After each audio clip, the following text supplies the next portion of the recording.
Indo British advanced pain clinic నొప్పి మాయం surgery దూరం ఫర్ అపాయింట్మెంట్స్ 9155515563.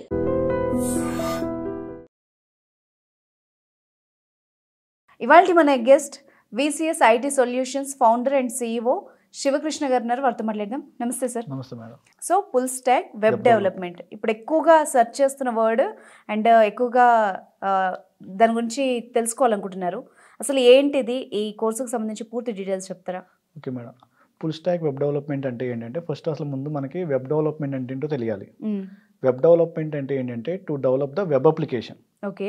అసలు వెబ్ అప్లికేషన్ అంటే ఏంటంటే మనం ఏదైనా ఒక అప్లికేషన్ని ఇంటర్నెట్ యూజ్ చేసి బ్రౌజర్ ద్వారా కమ్యూనికేట్ అయితే దాన్ని వెబ్ అప్లికేషన్ అంటాం. ఫర్ ఎగ్జాంపుల్ మనం ఫేస్బుక్ కమ్యూనికేట్ అవ్వాలనుకోండి, సింపుల్గా మనం బ్రౌజర్ ఓపెన్ చేసి www.facebook.com అని టైప్ చేస్తాం. అది ఒక వెబ్ అప్లికేషన్. ఈ వెబ్ అప్లికేషన్ డెవలప్ చేయాలి అంటే మనకి 3 layers ఆఫ్ కోడింగ్ స్కిల్స్ కావాలి. జనరల్గా ఏ వెబ్ అప్లికేషన్ తీసుకున్నా అందులో మనకి 3 types ఆఫ్ లాజిక్స్ ఉంటాయి. ఫ్రంట్ ఎండ్ లాజిక్ ఉంటుంది, బ్యాక్ ఎండ్ లాజిక్ ఉంటుంది, అలాగే డేటాబేస్ లాజిక్స్ ఉంటాయి. వీటన్నిటిని యూజ్ చేసి ఒక అప్లికేషన్ డెవలప్ చేయడాన్ని దాన్ని మనం ఏమంటే ఫుల్ స్టాక్ వెబ్ డెవలప్మెంట్ అంటాం. ఎవరైతే ఈ స్కిల్స్ అన్ని నేర్చుకొని అప్లికేషన్ బిల్డ్ చేస్తారో ఆ డెవలపర్ని ఏమంటామంటే ఫుల్ స్టాక్ వెబ్ డెవలపర్ అంటాం. ఓకే. ఫ్రంట్ ఎండ్కి వచ్చేసరికి మనకి డిఫరెంట్ స్కిల్స్ ఉంటాయి. జనరల్గా మనం ఏదైనా ఒక వెబ్ పేజ్ ఓపెన్ చేస్తే ఆ వెబ్ పేజ్కి ఒక స్ట్రక్చర్ ఉంటుంది. ఆ స్ట్రక్చర్ని బిల్డ్ చేయాలి అంటే HTML అనే ఒక లాంగ్వేజ్ నేర్చుకోవాలి. తర్వాత మనం ఓపెన్ చేసిన వెబ్ పేజ్కి స్టైల్స్ కానీ లేదంటే ఏదైనా ఒక బ్యూటీని అప్లై చేయాలనుకున్నప్పుడు CSS అనే ఒక కాన్సెప్ట్ ఉంటుంది, అది నేర్చుకోవాలి. తర్వాత వెబ్ పేజ్ మీద ఇంటరాక్షన్స్ ఉంటాయి. మనం ఏదైనా వెబ్ పేజ్ ఓపెన్ చేసినప్పుడు మనకి అలర్ట్స్ వస్తాయి, పాపప్ మెసేజెస్ అలాంటివి వస్తాయి, డైనమిక్ ఇంటరాక్షన్స్ వస్తాయి. అలాంటివి రావాలంటే జావా స్క్రిప్ట్ ఉంటుంది, ఆ జావా స్క్రిప్ట్ నేర్చుకోవాలి. తర్వాత CSSకి మనకి ఒక ఫ్రేమ్వర్క్ ఉంటుంది బూట్ స్ట్రాప్ అని, బూట్ స్ట్రాప్ నేర్చుకోవాలి. అలాగే జావా స్క్రిప్ట్కి సంబంధించిన ఫ్రేమ్వర్క్ రియాక్ట్, యాంగులర్, ఇలా ఫ్రేమ్వర్క్స్ ఉంటాయి, ఇవి నేర్చుకోవాలి. ఇది ఫ్రంట్ ఎండ్. ఈ ఫ్రంట్ ఎండ్ అంటే ఏంటంటే ఫర్ ఎగ్జాంపుల్ మనం ఫేస్బుక్ ఓపెన్ చేస్తే యూజర్కి ఏదైతే విజిబుల్ అవుతుందో దాన్ని మొత్తం ఫ్రంట్ ఎండ్ అంటాం. ఇప్పుడు మనం ఫేస్బుక్లో అకౌంట్ క్రియేట్ చేయాలనుకోండి, సైన్ అప్ మీద క్లిక్ చేస్తాం. సైన్ అప్ మీద క్లిక్ చేయగానే మనకు ఒక ఫామ్ వస్తుంది, first name, last name, email ID, password అని. అదంతా ఫ్రంట్ ఎండ్లో డిజైన్ అయి ఉంటుంది. మనం ఎప్పుడైతే డీటెయిల్స్ ఇచ్చి సబ్మిట్ చేస్తామో బ్యాక్ ఎండ్ లాజిక్ వర్క్ అవుతుంది. ఈ బ్యాక్ ఎండ్ ఏం చేస్తుంది అంటే మనం ఇచ్చిన ఇన్పుట్స్ మొత్తం తీసుకొని ఆ డేటాను తీసుకెళ్ళి డేటాబేస్లో స్టోర్ చేస్తుంది. ఈ డేటాబేస్లో స్టోర్ చేయడం వల్ల అడ్వాంటేజ్ ఏంటి అంటే మన డేటా అనేది వాళ్ళ దగ్గర స్టోర్ అయి ఉంటుంది. ఫర్ ఎగ్జాంపుల్ మనం సైన్ అప్ అయిన తర్వాత ఒకసారి లాగిన్ అవ్వాలనుకుంటాం.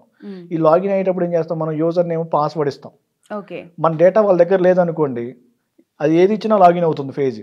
ఇప్పుడు మనం యూజర్ నేమ్, పాస్వర్డ్ ఇచ్చిన తర్వాత బ్యాక్ ఎండ్లో ఏం జరగాలంటే ఈ యూజర్ నేమ్, పాస్వర్డ్ ఆల్రెడీ డేటాబేస్లో మ్యాచ్ అవుతున్నాడో చెక్ చేసుకొని అప్పుడు మనకి ఫామ్ డిస్ప్లే అవుతుంది, మనకి మన ఫేస్బుక్ హోమ్ పేజ్ వస్తుంది. అంటే ఏంటి, బ్యాక్ ఎండ్లో ఏం చేస్తారంటే మనకి బ్యాక్ ఎండ్ లాజిక్ అనేది మనకేం డిస్ప్లే అవ్వదు. ఈ బ్యాక్ ఎండ్ లాజిక్ని ఇంప్లిమెంట్ చేయాలి అంటే ఏదో ఒక కోడింగ్ లాంగ్వేజ్ కావాలి. ఆ ప్రోగ్రామింగ్ లాంగ్వేజెస్ పైథాన్ వాడుకోవచ్చు, మనం జావా వాడుకోవచ్చు, లేదా PHP రాసుకోవచ్చు, లేదంటే జావా స్క్రిప్ట్ అయినా రాసుకోవచ్చు. ఓకే. వీటితో పాటు వీటికి సంబంధించిన ఫ్రేమ్వర్క్స్ ఉంటాయి. పైథాన్ అయితేనేమో జాంగో ఫ్రేమ్వర్క్ అంటాం, అలాగే జావా అయితే స్ప్రింగ్ అంటాం, అలాగే జావా స్క్రిప్ట్కి అయితే Express.js, Next.js ఇలా ఫ్రేమ్వర్క్స్ ఉంటాయి.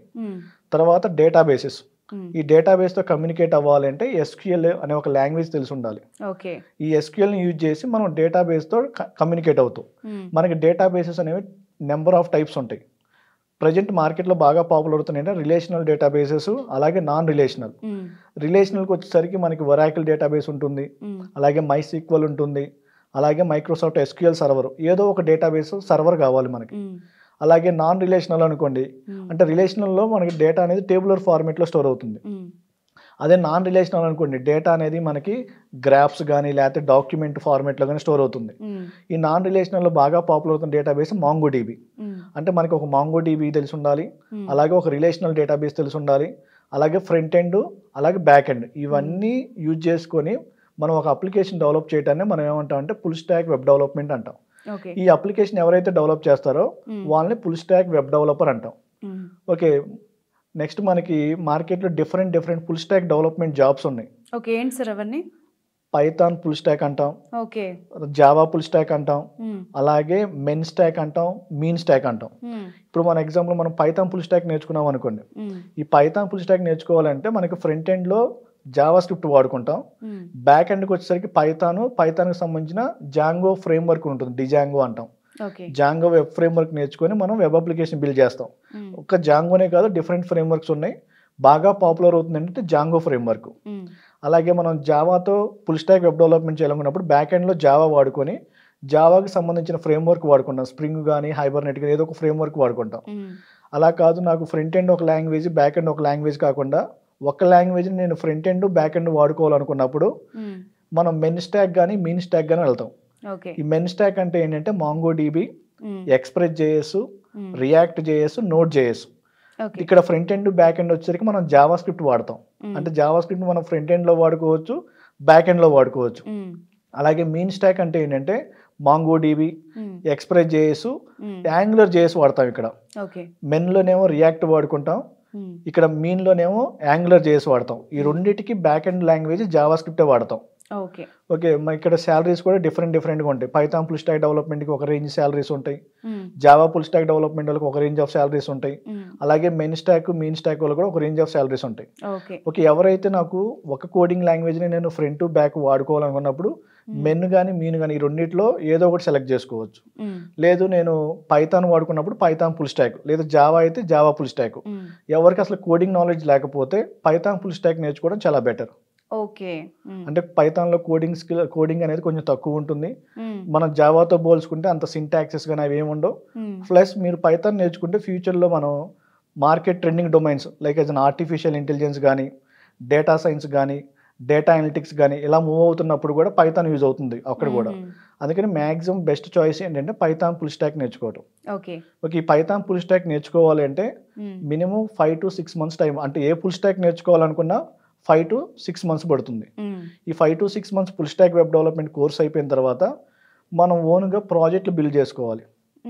ఆ ప్రాజెక్ట్ బిల్డ్ చేసుకొని ఇంటర్న్షిప్ లాగా చేసుకుంటే ఇది చాలా బాగుంటుంది. ఫ్రెషర్స్కి అయితే కంపల్సరీగా ఇంటర్న్షిప్ చేసుకుంటే కొంచెం ఆపర్చునిటీస్ ఎక్కువ ఉంటాయి. అదే ఎక్స్పీరియన్స్ వాళ్ళు అనుకోండి ఇంటర్న్షిప్ అవసరం లేదు, ఆల్రెడీ వాళ్ళు వర్కింగ్ కాబట్టి ఈ ఫుల్ స్టాక్ డెవలప్మెంట్ నేర్చుకొని వాళ్ళ కెరీర్ ఈజీగా స్విచ్ అవ్వచ్చు. ఓకే, సో కెరియర్ వైజ్ ఎలా ఉంటుంది అంటే జాబ్స్ వాళ్ళకి ఎలా ఉంటాయి అండ్ శాలరీస్ ఎలా ఉంటాయి, ఫ్రెషర్స్కి అయితే ఎలా ఉంటాయి, సీనియర్స్కి అయితే ఎట్లా ఉంటాయి? ఓకే, ఈ ఫుల్ స్టాక్ వెబ్ డెవలప్మెంట్ నేర్చుకుంటే ఇక్కడ మనకి జాబ్ రోల్స్ వచ్చేసరికి 3 జాబ్ రోల్స్ ఉంటాయి. అంటే ఒకసారి మనం ఫుల్ స్టాక్ వెబ్ డెవలప్మెంట్ నేర్చుకుంటే 3 jobsకి అప్లై చేసుకోవచ్చు. ఫ్రంట్ ఎండ్ డెవలపర్గా అప్లై చేసుకోవచ్చు, బ్యాక్ ఎండ్ డెవలపర్గా అప్లై చేసుకోవచ్చు, లేదా ఫుల్ స్టాక్ వెబ్ డెవలపర్గా కూడా అప్లై చేసుకోవచ్చు. ఫ్రంట్ ఎండ్ డెవలపర్గా జాబ్ వచ్చింది అనుకోండి సాలరీస్ కొంచెం తక్కువ ఉంటాయి. అదే బ్యాక్ ఎండ్ డెవలపర్గా అయితే ఫ్రంట్ ఎండ్ మీద పోల్చుకుంటే కొంచెం ఎక్కువ ఉంటాయి.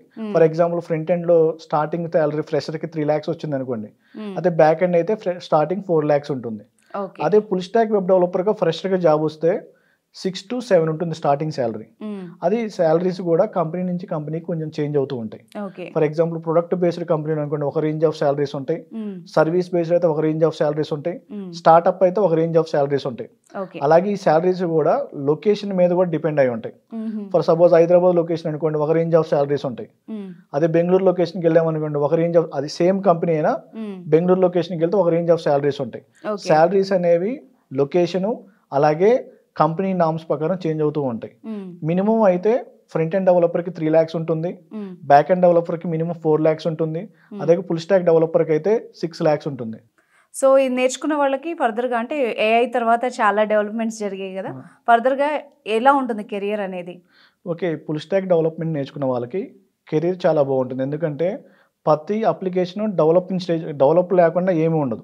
ఇప్పుడు మనం ఏది చేయాలన్నా ఒక అప్లికేషన్ డెవలప్ చేయాల్సుకోవాలి. ఈ డెవలప్మెంట్ రోల్స్ ఎవరైతే ఉన్నారో వీళ్ళకి కెరియర్ గ్రోత్ ఉంటుంది. ప్లస్ ఇప్పుడు ఏంటంటే మార్కెట్ ఎక్కడికి వెళ్ళినా ఏఐని ఇంక్లూడ్ చేస్తున్నారు. అంటే full stack development with artificial intelligence అంటున్నారు. అంటే ఏంటి అంటే మనం ఏదో ఒక ఏఐ టూల్ని యూజ్ చేసుకొని కోడింగ్ అనేది చాలా ఫాస్ట్గా రాసుకోవచ్చు. ఫర్ ఎగ్జాంపుల్ మనకి చాట్ జీపీటీ ఉంది, మనం ఏదైనా కోడ్ రాయాలనుకోండి ఆ చాట్ జీపీటీకి ఆ ఇన్పుట్ ఇస్తే ఆటోమేటిక్గా అదే కోడ్ జనరేట్ చేస్తుంది, కాపీ పేస్ట్ చేసుకుంటాం. దీనివల్ల అడ్వాంటేజ్ ఏంటి అంటే మనకి డెవలప్మెంట్ టైం అనేది తగ్గిపోతుంది. అలాగే మనం కోడ్ రాసినప్పుడు మన కోడ్లో ఏమైనా మిస్టేక్స్ ఉన్నాయో చెక్ చేసుకోవాలి, దాన్ని మనం ఏమంటాం డీబగ్గింగ్ అంటాం. ఈ డీబగ్గింగ్ కూడా మనం ఏఐ టూల్ని యూజ్ చేసుకొని చేసుకోవచ్చు. ఏఐ టూల్ని యూజ్ చేసుకోవడం వల్ల డీబగ్గింగ్ టైం కూడా తగ్గిపోతుంది. అలా ప్రతి దాని దగ్గర మనం ఏఐని వాడుతున్నాం. అందుకని ప్రజెంట్ మార్కెట్ ఏంటంటే మనం ఏ జాబ్కి వెళ్దాం అనుకున్నా కంపల్సరీగా మనకి మినిమం కొంచెం ఏఐ గురించి నాలెడ్జ్ తెలిసి ఉండాలి. ఏఐ గురించి నాలెడ్జ్ తెలిస్తేనే మనకి ఫ్యూచర్ మార్కెట్ ఉంటుంది. Okay, right, thank you very much sir. Thank you madam.